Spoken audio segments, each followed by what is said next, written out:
The ego is not master in its own house.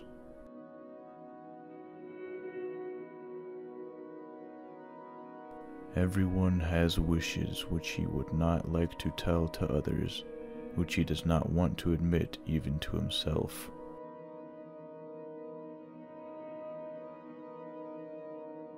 A transference neurosis corresponds to a conflict between ego and id.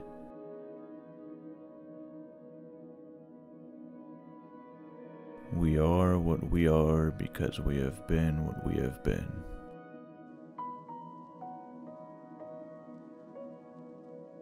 Neurosis is the result of a conflict between the ego and its id.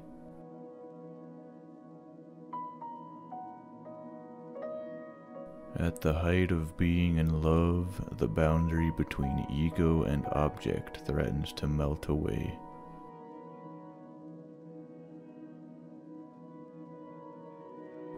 The repressed merges into the id as well, and is merely part of it.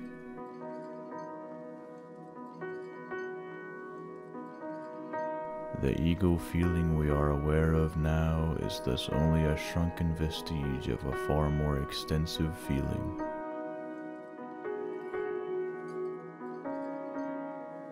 The ego is first and foremost a bodily ego. It is not merely a surface entity, but itself the projection of a surface.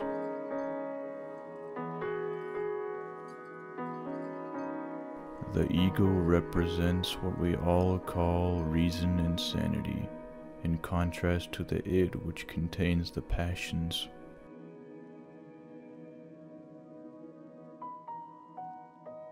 The virtuous man contents himself with dreaming that which the wicked man does in an actual life.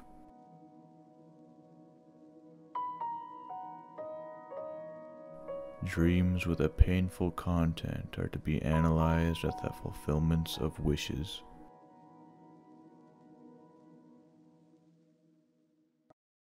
Originally, the ego includes everything. Later, it detaches from itself the external world.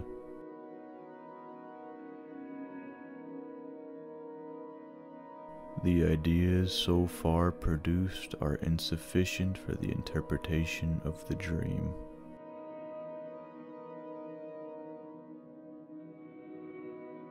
The poor ego has a still harder time of it.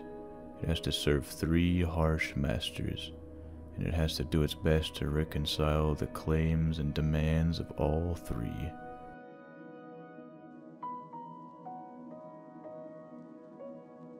Dream disfigurement, then, turns out in reality to be an act of the censor.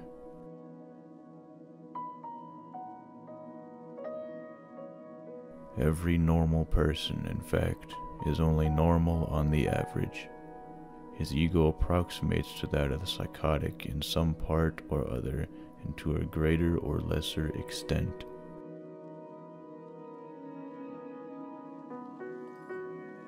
Analysis does not set out to make pathological reactions impossible, but to give the patient's ego freedom to decide one way or another.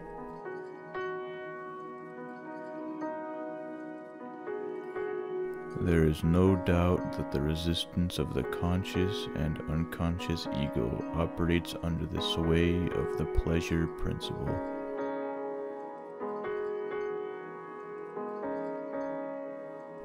Dreams may be thus stated. They are concealed realizations of repressed desires.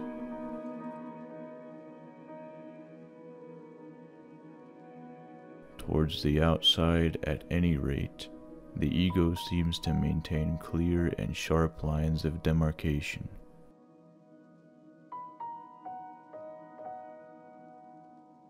Children are completely egotistic. They feel their needs intensely and strive ruthlessly to satisfy them.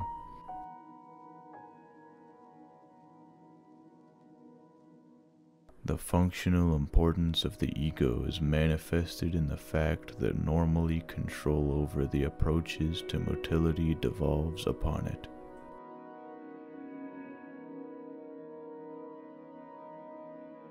The repressed is only cut off sharply from the ego by the resistance of repression.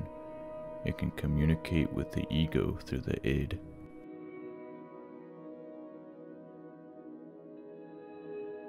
Life, as we find it, is too hard for us. It brings us too many pains, disappointments, and impossible tasks.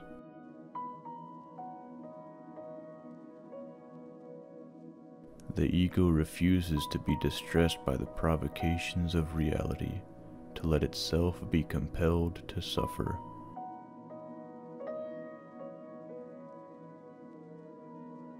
Being entirely honest with oneself is a good exercise.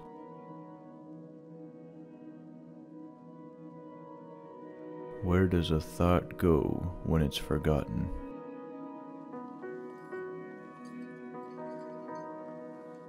The intention that man should be happy is not in the plan of creation.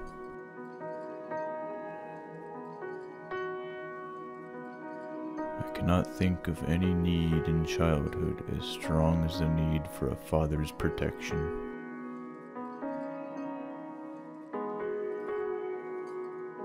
Words have a magical power. They can bring either the greatest happiness or deepest despair.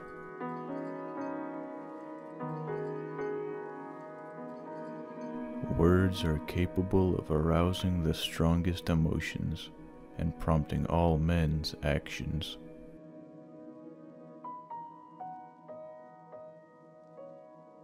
Where it was, their ego shall be.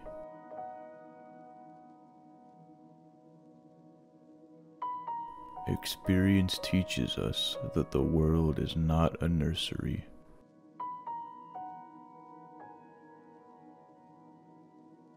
In mourning, it is the world which has become poor and empty. In melancholia, it is the ego itself.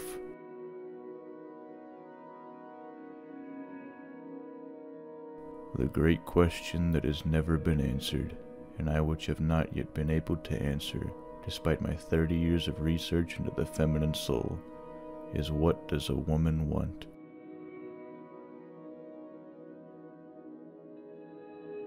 He that has eyes to see and ears to hear may convince himself that no mortal can keep a secret. If his lips are silent, he chatters with his fingertips. Betrayal oozes out of him at every pore.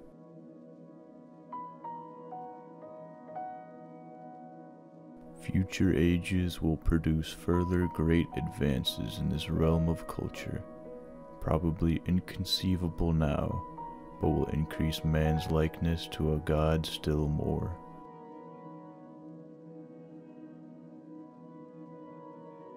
It is impossible to escape the impression that people commonly use false standards of measurement.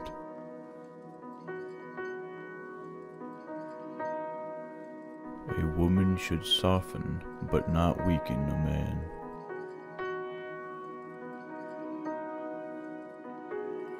When making a decision of minor importance, I have always found it advantageous to consider all the pros and cons.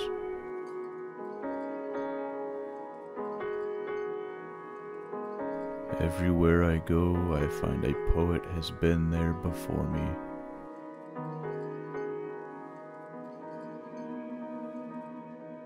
Religion is a system of wishful illusions together with the disavowal of reality.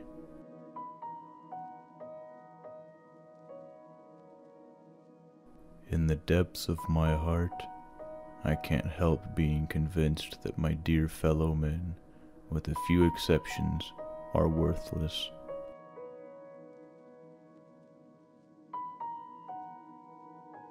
Neurotics complain of their illness, but they make the most of it, and when it comes to taking it away from them, they will defend it like a lioness her young.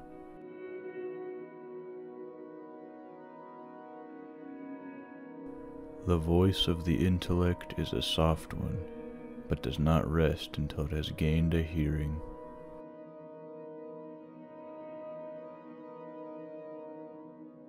Just as no one can be forced into belief, so no one can be forced into unbelief.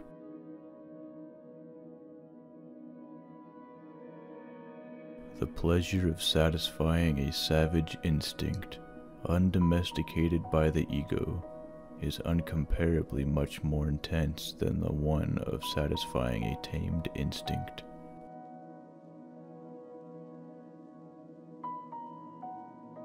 It is easy to see that the ego is part of the id which has been modified by the direct influence of the external world.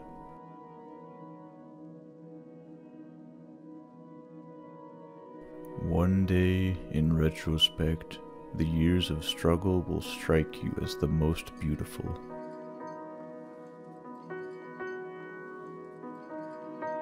Religion is an attempt to get control over the sensory world in which we are placed, by means of the wish world we have developed inside us as a result of biological and psychological necessities.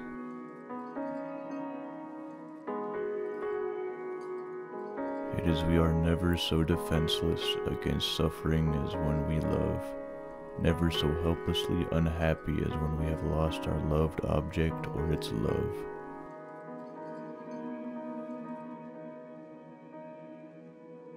We are never so defenseless against suffering as when we love.